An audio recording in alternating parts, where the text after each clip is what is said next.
Our final rule will be the double negation rule. This states that if you have not phi on a line, then you can go to phi. Here's a really simple example. Remember in last lecture, we went through a long proof to show that not p implies not p. That is to say, we got rid of this double negation here. Last time, again, we had to go through a long proof to do that, but our double negation rule makes it really simple. As you can see here, we start by listing our premise as an assumption as always, and we just have a simple application of the double negation rule to get not p. Here's why this rule really matters. Now notice what's going on here. Here we have our turnstile symbol. What does this symbol do? Well, it separates premises on the left side from the conclusion on the right side. And what's going on here is that we have no premises. We're simply going to prove p or not p without any starting assumptions. That means that p or not p is a theorem of propositional logic. It's a tautology. It's always true no matter what. That is to say, it's not derived from any premises. This is known as the law of excluded middle, which we'll talk about a little bit more later in this video. So notice, if you're proving a theorem, you're going to not want to have any assumptions left over at the end. That means all of your assumptions will need to be boxed off, as we have in this example. This example is really important to understand because it shows an important proof trick. Namely, if you want to get something, especially something from nothing, from no premises, then one strategy is to try to get its double negation. That way you can use the double negation rule and get the thing you were after. So we're after p or not p. So our goal is going to be to try to get the double negation of p or not p. So let's go through this step by step. We ultimately know that we want to get p or not p. So we're going to try to get it double negated. But we can't introduce two negations at the same time. So we're going to start with the assumption not p or not p, knowing eventually that we're going to add a negation in front of it with the introduction of negation rule. So our starting assumption is going to be not p or not p. Now we know in order to negate not p or not p, we're going to need to derive a falsum. So we want to get also p or not p. How are we going to do that? Well, we're going to try to get not p and then use an introduction of disjunction. So in order to get not p, we need to assume p and show a falsum from that. So there's two falsums we're trying to show. We're trying to show a falsum from line 1, which is going to happen down here, and we're going to try to show a falsum from line 2. Once we assume p, we can use the introduction of disjunction on line 2 to get p or not p. Remember, introduction of disjunction allows you to just introduce any formula you want as a disjunct. Well, now that we have p or not p and not p or not p, we have a falsum. And that allows us to put a negation in front of our original assumption of p. So we have that here, not p, using the introduction of negation rule, and we box off the assumption, discharge those assumptions, and we're never going to make use of them again, as is necessitated by our introduction of negation rule. Now that we've got not p, we can again introduce a disjunction on line 5 to get p or not p.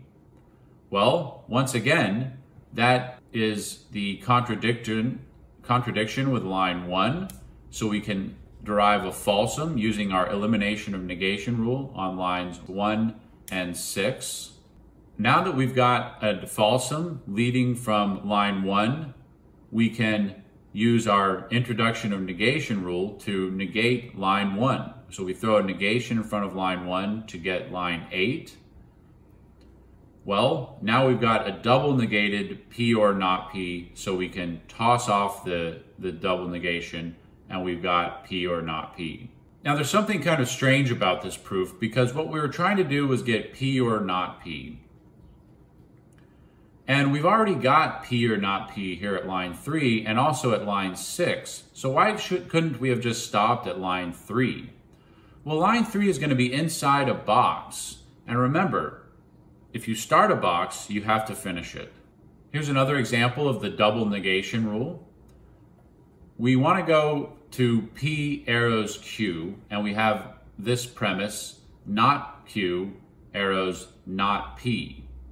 So we know we need to go from P to Q inside a box.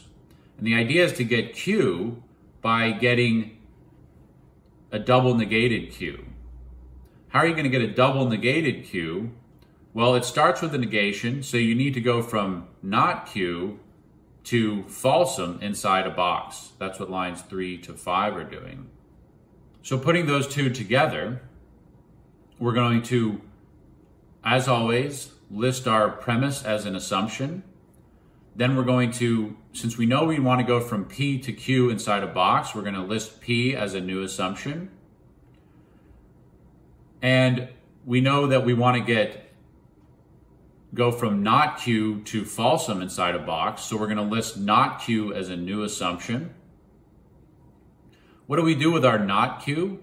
Well, since we have this statement up here on line 1, we can derive not P, and then we get our falsum. We have P on line 2, we have not P on line 4, so due to our elimination of negation rule, we can write falsum on line 5. That gives us what we need to then negate line 3. So we close off our box, we're done with that, and we write not Q, using our introduction of negation rule on lines 3 through 5.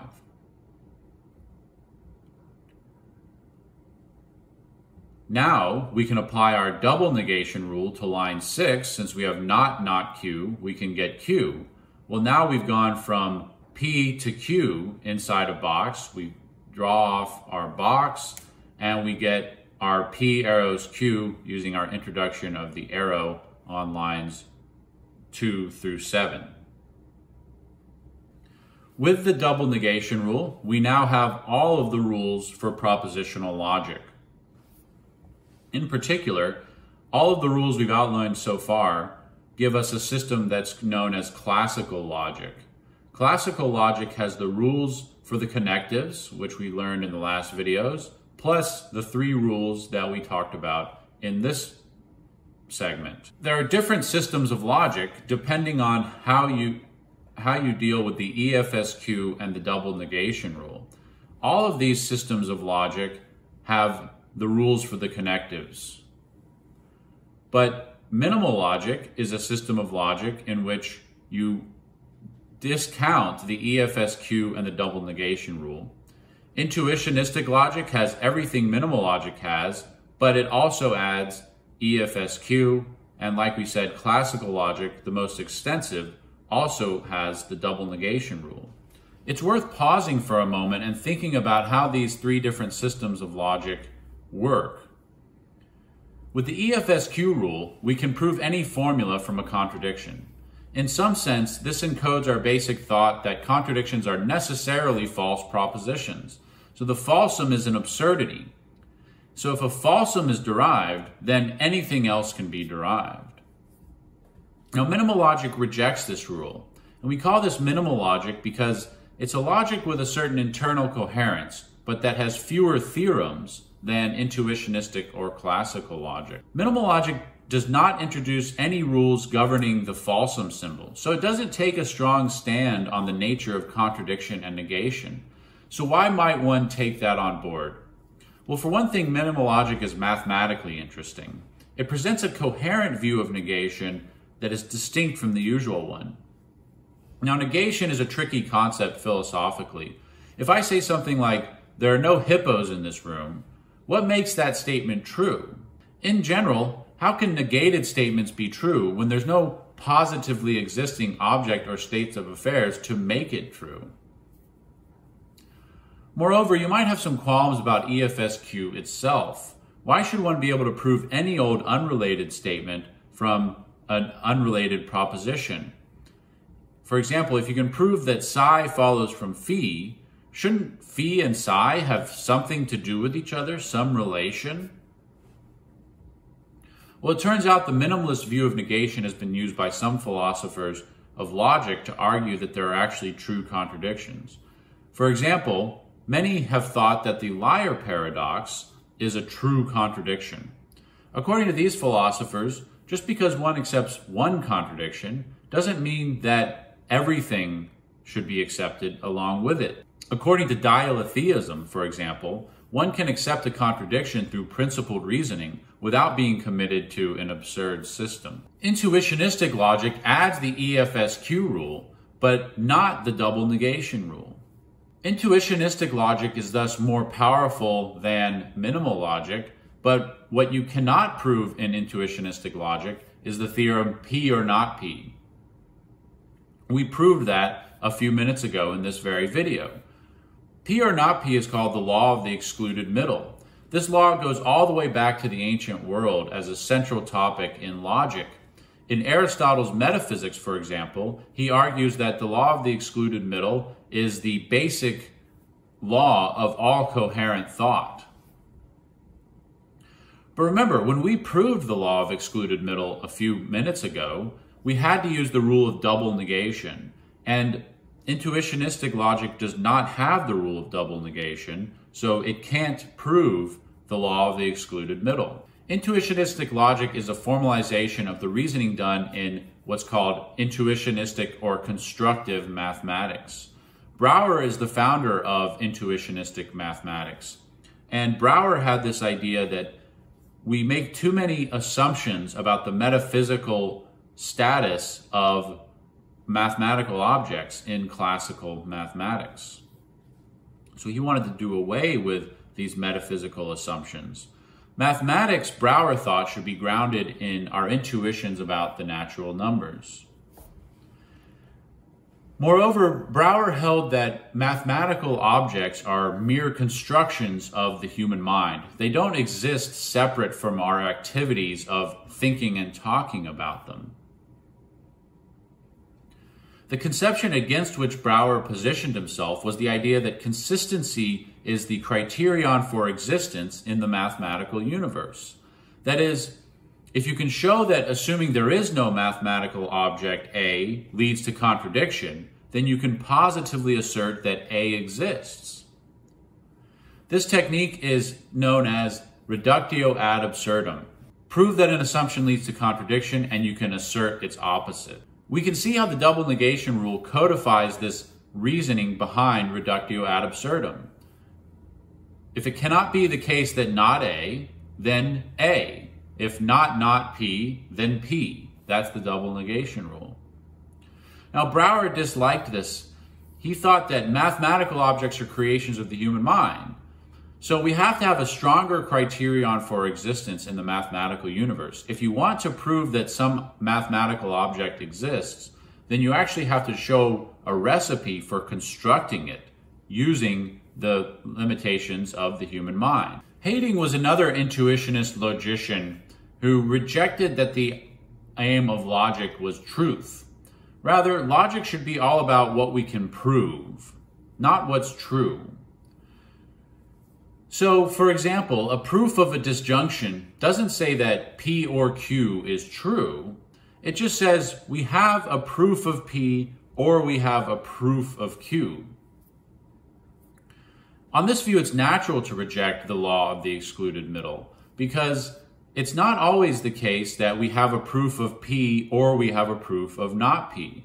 As a simple example, consider it will rain tomorrow or it will not rain tomorrow. If you think logic is about truth, then statements like this are always true. But if you think logic is about proof, that changes everything because it's not always the case that we have a proof of it'll rain tomorrow or we have a proof of it won't rain tomorrow. In some cases, we don't have a proof either of P or of not P. So if logic is all about proof, then the law of the excluded middle doesn't hold universally.